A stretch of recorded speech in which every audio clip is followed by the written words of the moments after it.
Rec League Podcast. Tell your friends, tell your neighbors, tell your family, tell your haters. Available on Anchor, Spotify, Google Podcasts, Radio Public, Breaker, and Stitcher. At Rec League Podcast on Facebook, YouTube, Instagram, at Rec League Pod on Twitter. Episode 19 available now. Yo, whether you watching this from Facebook, Twitter, click the link in my Instagram or YouTube itself. What up, world? So I just watched Child's Play. It is the remake of the 1988 classic Child's Play, and it stars Gabriel Bateman, Mark Hamill, Aubrey Plaza, and Brian Tyree Henry, and Tim Matheson. It's directed by Lars Klevberg. I think this is his first domestic feature that he's directed. And if you want to get a shout out in my review of, let's say Spider-Man Far From Home, because I'm not 100% yesterday is going to come to my theater, stay tuned to the end of the video to figure out how you can do that. So, you got Aubrey Plaza, who is the mom of Andy, and I don't even know if they referenced his last name. I don't know if it's still Barkley. But she works at this store, and she gets a return at her department store. She doesn't work at the jewelry counter, and she doesn't go in the back alley of the store and meet this hobo. She gets a return. I guess that's slightly spoilerish, but it's changes that I really didn't complain about. And she gets a buddy doll. Not a good guy doll, a buddy doll. And he is one of these dolls. He's made by a company that you gotta think about it like if Apple made toys. This toy can connect to all your devices.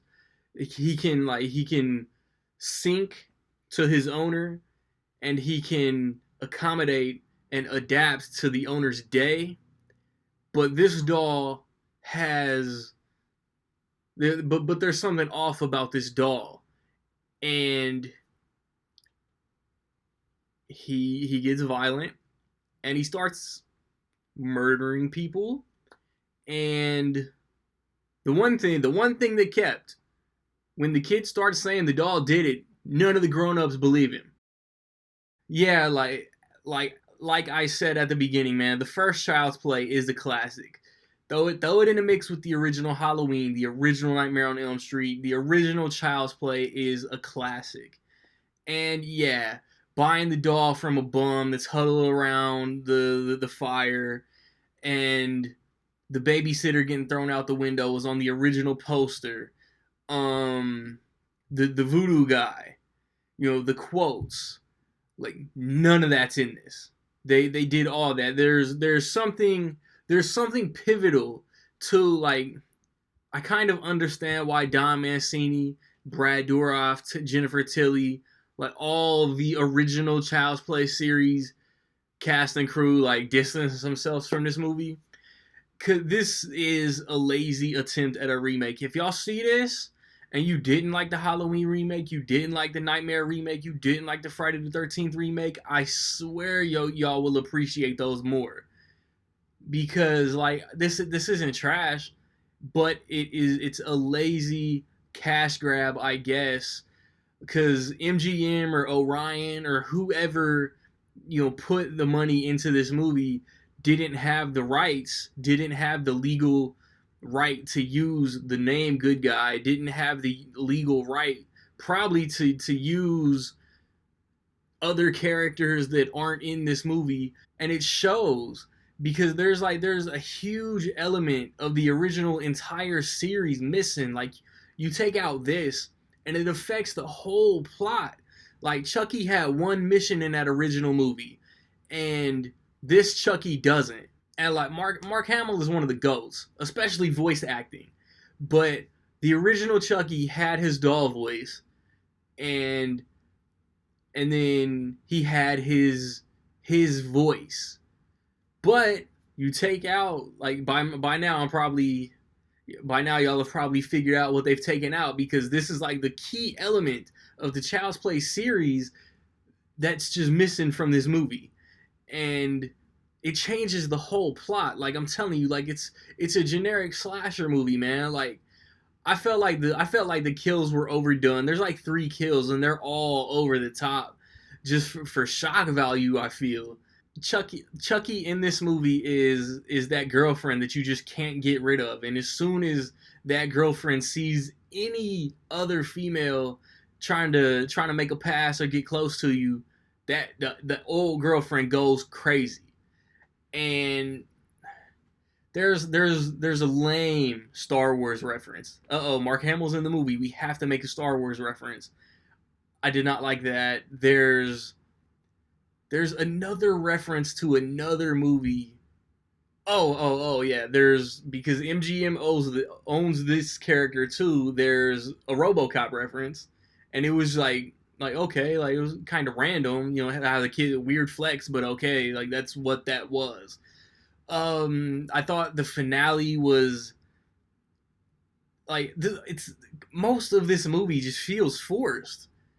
Like I get what the finale was trying to do, but it didn't work for me. And of course, there's like last second setup for a sequel, but like I don't know, like most horror movies that get sequels these days have like low budgets. I don't know what the budget for this was, and I'm not sure it makes it back. But like as a fan of this franchise, I just like like I said, like I don't think it's trash, but I'm disappointed. And like I was disappointed from jump because all the posters are weak. Yes, we get it. Child's Play, the new Chucky movie came out the same day as Toy Story. You had one poster where Chucky kills Woody. Cool, ha ha. But then there's like 20 more posters. He's got to kill Rex. He's got to kill Slinky. He's got to kill Buzz, Ham, what Potato Head. You know what I mean? Like, okay, like you ran this gag into the ground. It's old now. And just what makes Chucky bad, I thought was lazy, and that's what got the ball rolling. And and then like I usually really like Aubrey Plaza, man. Legion, Mike and Dave Need Wedding Dates, funny people. All 10 years ago, like I think she's good. She's good here too, but I think she's miscast. She does what she usually does, but I think she's miscast, and like Andy's cursing because kids curse at their parents now. I thought that was weak. I thought Andy was like 3 years too old to even want to play with this doll in the first place.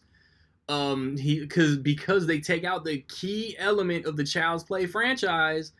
There's like neighbors and other kids, and mom never finds Chucky without the batteries. That's like one of the most iconic scenes in the movie. I don't know, like it's a remake at its core that nobody asked for, but we all knew was coming eventually. But it's kind of like A Nightmare on Elm Street, which the bones of it is the same, but everything else has been tweaked. And I don't know, like it just left me disappointed. And in all honesty, this is flirting with my least favorite movie of the year so far, man.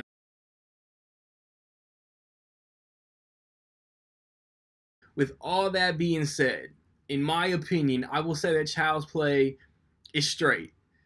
And that's a very generous 2 out of 5.